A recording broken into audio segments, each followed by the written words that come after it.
जहा करती साई ताहा काहारी हाथ में नाई। सतरे ए शब्दर अर्थ भारी विचित्र। कारण कंस राजा कबलरू देवकी माँ गर्भर अष्टम संतान को वसुदेव किपरि महाराज नंदक घरे छाड़ी से घड़ी संधिर मुहूर्त थिला अति चमत्कार। जेतेबेले देवकी माँकर 7टी संतान को कंस पथर रे छेची मारी देइथिला, शून्यरू एक बाणी शुणी वासुदेव कृष्ण को धरी बंदीशालू बाहरी जेतेबेले जमुना नदी पार होइथिले, से समय पानी नाक जाए होइथिला।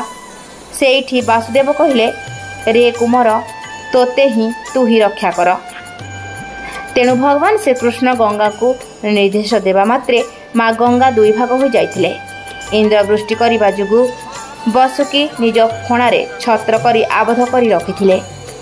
सेही सत्य जुगर परंपरा को आज जाए बजाय रखिबा सहित भक्त मानक मनरे भावभक्ति को उज्जीवित करने को सान नईरी लीलाक्षेत्र कांकण शिखरी जमुना पुष्करिणी ठारू लीलाक्षेत्र कांकण शिखरी पर्यंत एक कोकेईरे महाप्रभु श्री कृष्ण को धरी अथल जलराशि को अतिक्रम करी लीलाक्षेत्र रे पहुंचाइबा और सेठारे नंदराणी सहित गोपी मानकर नृत्य गीत अति उच्च कोटीर थिला।